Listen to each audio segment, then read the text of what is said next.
வணக்கம் நண்பர்களே, welcome to terrace out. இன்றைக்கி நம்ம இந்த வீடியோவில் எதை பற்றி பார்க்க போகிறோம் பார்த்தீங்கன்னா, அண்ணா யூனிவர்சிட்டி அஃபிலியேட்டட் காலேஜ் ஸ்டூடெண்ட்ஸ்க்கான ஒரு அப்டேட் தான். அது என்னென்னு பார்த்தீங்கன்னா, அண்ணா யூனிவர்சிட்டி மெயின் கேம்பஸ் தான் ஃபஸ்ட்டு எக்ஸாம்ஸ் நடக்கும், அதுக்கப்புறம் தான் அஃபிலியேட்டட் காலேஜ் ஸ்டூடெண்ட்ஸ்க்கு நடக்கும் சொன்னாங்க.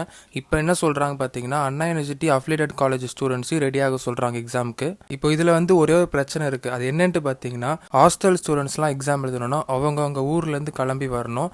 இதுக்காக அண்ணா யூனிவர்சிட்டி என்ன முடிவு எடுக்க போகிறாங்க அப்படின்ட்டு பார்த்தீங்கன்னா, ஆன்லைன் எக்ஸாம் கண்டக்ட் பண்ணலாம். ஆன்லைன் எக்ஸாம்னா எப்படி பார்த்தீங்கன்னா, ஹாஸ்டல் ஸ்டூடெண்ட்ஸ்க்கு மட்டும் கண்டக்ட் பண்ணுறதா சொல்லியிருக்காங்க. ஹாஸ்டல் ஸ்டூடெண்ட்ஸ்க்கு எதுக்கு அப்படி பார்த்தீங்கன்னா, அவங்க இந்த டைமில் பஸ்லையோ இல்லை ட்ரெயின்லையோ வர முடியாது. அதனால அவங்களுக்கு ஆன்லைன் எக்ஸாமும், அதுக்கப்புறம் டே ஸ்காலர்ஸ்க்குலாம் அவங்களுக்கு தியரி எக்ஸாமும் கண்டக்ட் பண்ணுற மாதிரி ஒரு மீட்டிங் போயிட்டு இருக்கு அண்ணா யூனிவர்சிட்டியில். அது இன்னும் கன்ஃபார்ம் ஆகலை. ஆனால் எக்ஸாமினேஷன் கண்டக்ட் பண்ணால் ஃபஸ்ட்டு ஃபைனல் இயர் ஸ்டூடெண்ட்ஸ் தான் எக்ஸாமினேஷன் கண்டக்ட் பண்ணுற மாதிரி சொல்லியிருக்காங்க. எதனால் பார்த்தீங்கன்னா, அவங்களோட ஜாப் அதுக்கப்புறம் அவங்களோட ஃபர்தர் ஸ்டடீஸ்க்குலாம் எக்ஸாமினேஷன் வைக்கிறது கம்பல்சரி அப்படின்ட்டு சொல்லியிருக்காங்க. ஒரு பக்கம் அண்ணா யூனிவர்சிட்டியில் இப்படி சொல்லிட்டு இருக்காங்க. ஆனால் மகாராஷ்டிராலலாம் எக்ஸாமினேஷனே கேன்சல் பண்ணிட்டாங்க 4th இயருக்கு. இதை பற்றி நீங்கள் என்ன நினைக்கிறீங்கன்ட்டு கமெண்ட்டில் தெரிவிங்க. ஆனால் இப்போ வரைக்கும் அண்ணா யூனிவர்சிட்டி எக்ஸாம்ஸ் கண்டிப்பாக நடக்கும்ட்டு அண்ணா யூனிவர்சிட்டியிலேருந்து அஃபிஷியலாக சொல்லியிருக்காங்க.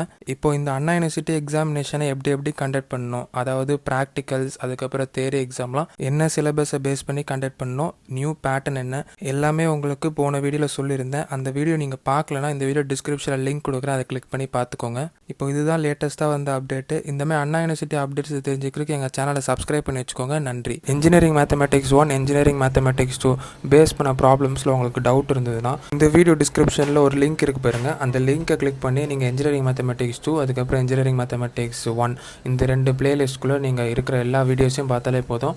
உங்களுக்கு இன்ஜினியரிங் மேத்தமெட்டிக்ஸ் 1 அதுக்கப்புறம் இன்ஜினியரிங் மேத்தமெட்டிக்ஸ் 2 கிளியர் பண்ணுறது கஷ்டம்னு நினச்சிங்கன்னா அந்த எல்லா வீடியோஸும் பார்த்தாலே நீங்கள் ஈஸியாக கிளியர் பண்ணிடலாம். நீங்கள் கிளியர் பண்ணுறது மட்டும் இல்லை, நல்ல ஒரு கிரேடே வாங்கலாம் அந்த எல்லா வீடியோஸும் பார்த்தா. உங்களுக்கு நான் சொல்கிறதுல நம்பிக்கை இல்லைனா நம்ம சேனல் கம்யூனிட்டி டேப்பில் ஃபஸ்ட்டாக அதாவது ஃபார் சப்போர்ட்டட் ஒரு வீடியோ போட்டிருக்கேன். அந்த வீடியோ போய் பாருங்கள். எத்தனை பேர் அதாவது இன்ஜினியரிங் மேத்தமெட்டிக்ஸ் 1 இன்ஜினியரிங் மேத்தமெட்டிக்ஸ் 2 அந்த வீடியோஸை பார்த்து கிளியர் பண்ணாங்கன்ட்டு உங்களுக்கு ஒரு ஐடியா கிடைக்கும். உங்களுக்கு இன்ஜினியரிங்கில் எந்தெந்த சப்ஜெக்ட்லாம் கஷ்டமாக இருக்கோ அதெல்லாம் நீங்கள் கமெண்ட்டில் தெரிவிங்க. அந்த கமெண்ட்டுக்கு அதிக லைக்ஸ் வந்தால் உங்களுக்கு அந்த சப்ஜெக்ட்டுக்கு நான் கண்டிப்பாக வீடியோ போடுவேன். நன்றி.